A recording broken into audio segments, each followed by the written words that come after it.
की किरणें आती हैं, सारी कलियां खिल जाती हैं, अंधकार सब खो जाता है, सब जग सुंदर हो जाता है। चिड़िया गाती हैं, मिलजुल कर बहते हैं उनके मीठे स्वर, ठंडी ठंडी हवा सुहानी चलती है जैसे मस्तानी। यह प्राप्त है कि सुख बेला है, धरती का सुख अवेला है, अलवेला है। नई ताजगी नई कहानी, नया जोश पाते हैं प्राणी, खो देते हैं आलस सारा, और काम लगता है प्यारा। सुबह भली लगती है उनको, मेहनत प्यारी लगती जिनको, मेहनत सबसे अच्छा गुण है, आलस बहुत बड़ा गुण है। अगर सुबह भी आलसा जाए तो क्या जग सुंदर हो पाए। Once a lion becomes sick, he could not go about. Once a lion becomes sick, he could not go about for hunting for several days. He did not get anything to eat. The lion thought I will die out of hunger. I don't see any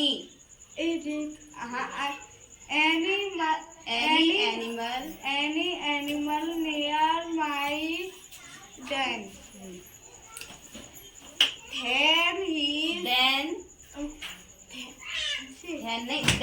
Then he saw a fox walking near his den. आराम से पढ़ना।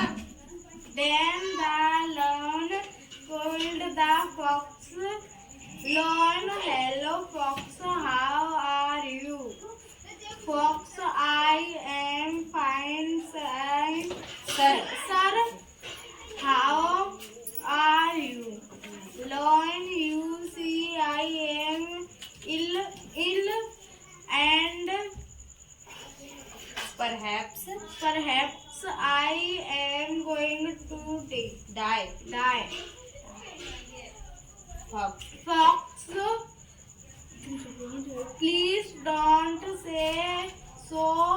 We all love you. You are our king. We will pray for your health.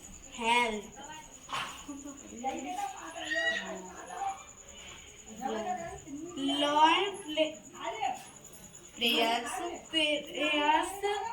are of no use. I am starving.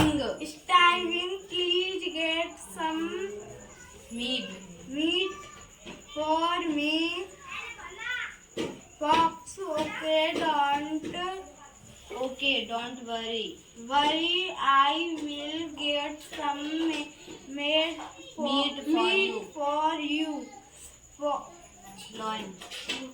Lion, please tell of other animals of the jungle about my illness. Fox, certainly I will. I said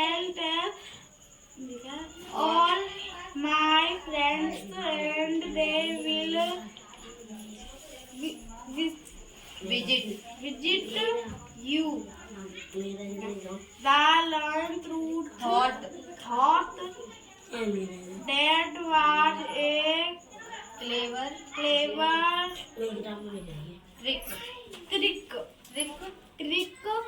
Some animals are going to visit me and I am going to eat them.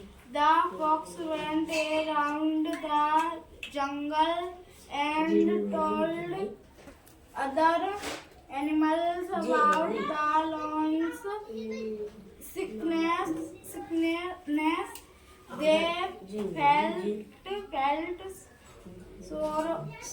sorry for the lion and promised to visit the lion the next afternoon. The fox visited the lion, but he did not saw any other animal near the den. The lion called the fox. Lion, welcome, fox. Please come in. Many of your Friends came to see me this morning. Yes, fox. Yes, I see Their footmarks towards your den.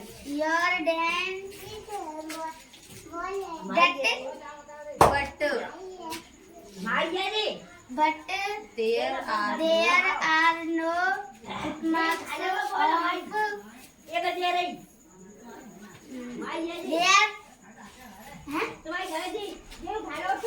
since none of my friends friends has come out of your there. तो मैंने बोली सही कहाँ पे बोली? जी भाई your कब बोली? कहाँ पे है? जी भाई हाँ कब बोली your? Come out of your den. come out of your den. Lion but there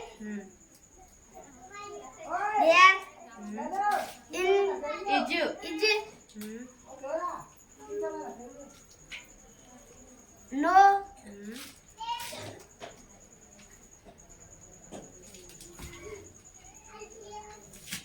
बोल animal in my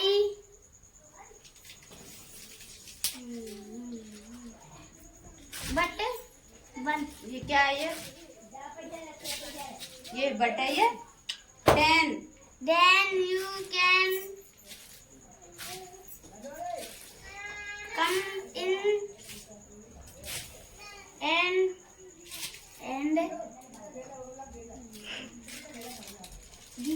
check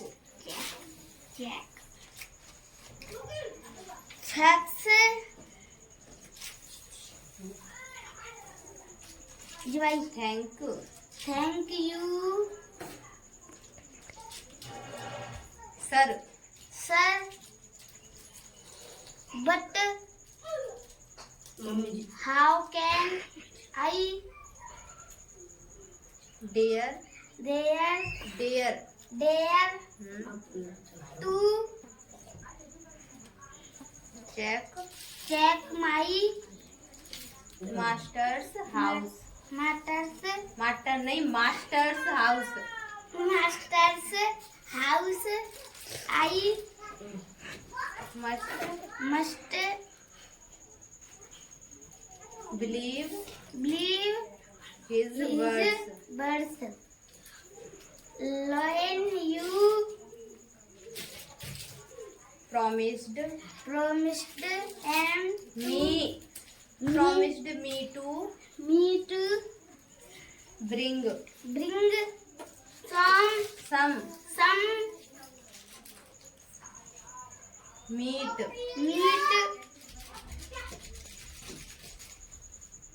have you brought it it first I think you have had enough for today enough for today. saying So the fox ran ran away जब रामचंद्र जी को सीता का पता मिल गया तो वे लंका की ओर चल पड़े। वानरों की एक बड़ी सेना बनके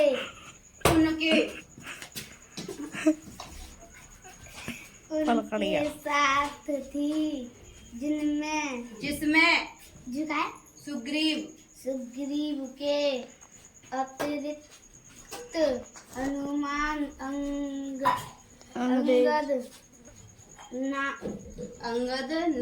नल नीर जामवंत आदि वीर वीर योद्धा थे।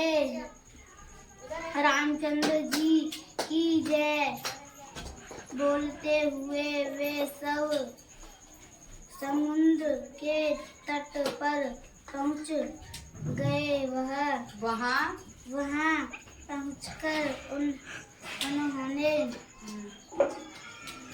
पड़ाव डाल दिया। रामचंद्र जी के समुद्र तट पर पहुंचने का समाचार लंका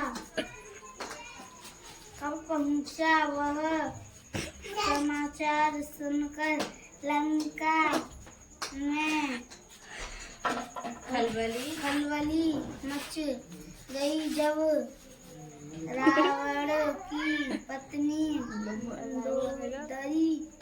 मंदोदरी को यह समाचार मिला तो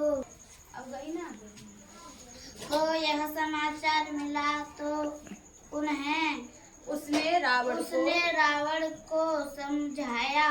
राम से बैर मत लो, सीता को आदरपूर्वक लौटा कर राम से क्षमा मांग लो। इसी में समझ सबकी भलाई है। परंतु रावण ने उसकी एक न मानी। रावण के भाई विभीषण ने भी उसे समझाने का बहुत प्रयत्न किया, पर उस पर कोई प्रभाव न हुआ। उसने विभीषण को लात मारकर लंका से निकाल दिया। अपमानित विभीषण सीधा राम की शरण में गया। रामचंद्र जी ने उसका उचित सत्कार किया और उसे लंकेश कहकर पुकारा। उन्होंने विभीषण से कहा, विभीषण से कहा तुम हमारे मित्र हो, हम रावण को मारकर तुम्हें लंका का राजा बनाएंगे। उन्होंने समुद्र के जल से विभीषण का राजतिलक कर दिया। जल और नल और नीर की सहायता से समुद्र पर पुल बांधा गया। समुद्र पार कर सेना में लंका के बाहर डेरा डाल दिया।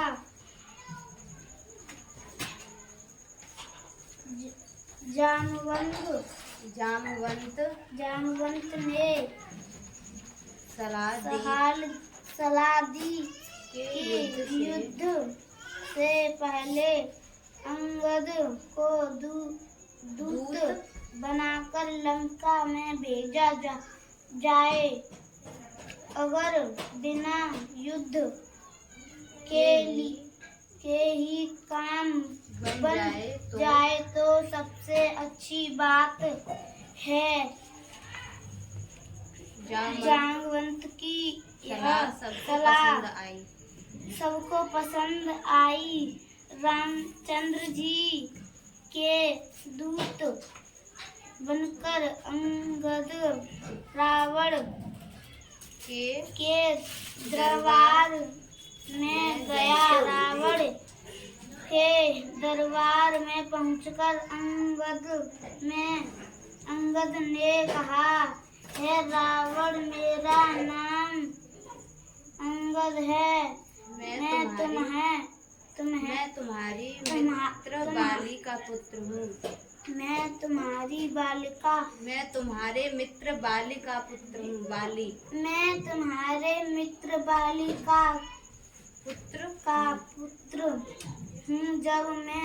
अब मैं राम का दूत बनकर तुम्हें यह समझाने आया हूँ कि तुम रामचंद्र से बैर मत करो, नहीं तो उनके क्रोध की ज्वाला में यह सुनकर अंगद बोला, तुम मुझे मारोगे तो क्या? यदि तुम में से कोई मेरा यह एक पैर धरती से उठा दे तो हार जाऊंगा। योद्धाओं से कहा कि इस वानर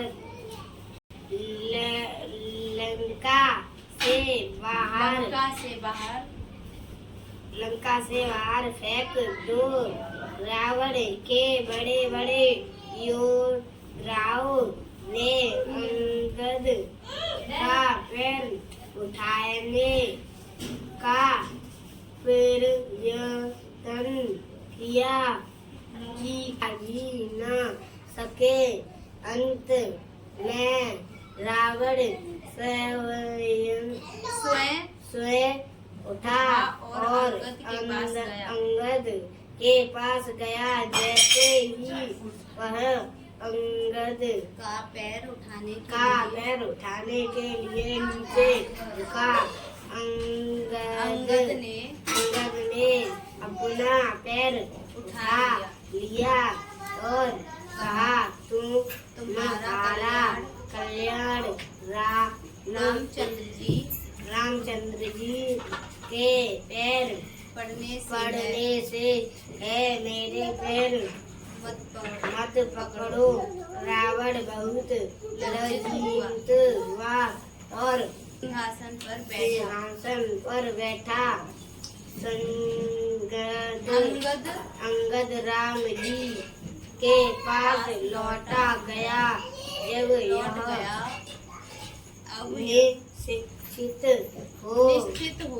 निश्चित हो गया कि युद्ध बिना कार्य युद्ध नहीं चलेगा। बिना कार्य नहीं चलेगा। रामचंद्र जी ने अपनी सेना को लंका पर आक्रमण करने की आज्ञा पाते ही वानर लंका के चारों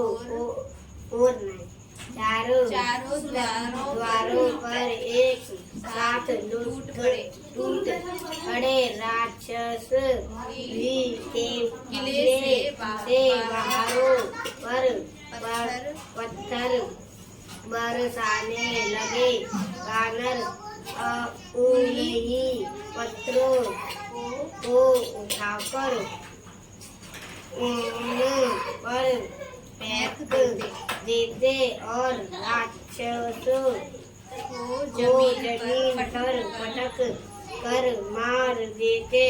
कुछ ही दिनों में रावण की आधी सेना मारी गई। अब रावण थोड़ा हुआ। उसने अपने पुत्र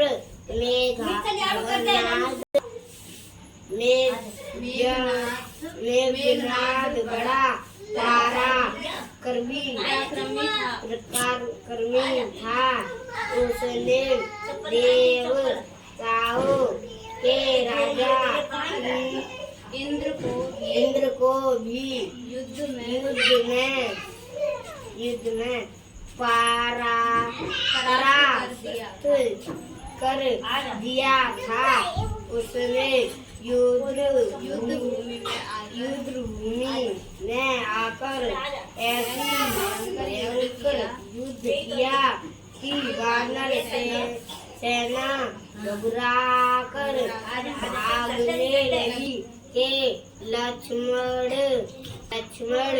ने अपने बाणों से मेघनाद का शरीर छलनी कर दिया। मेघनाद को जब लगा कि प्राण संकट में है तो उसने एक अमोघ शक्ति लक्ष्मण पर छोड़ दी। शक्ति लगते ही लक्ष्मण अचेत होकर भूमि पर गिर पड़े।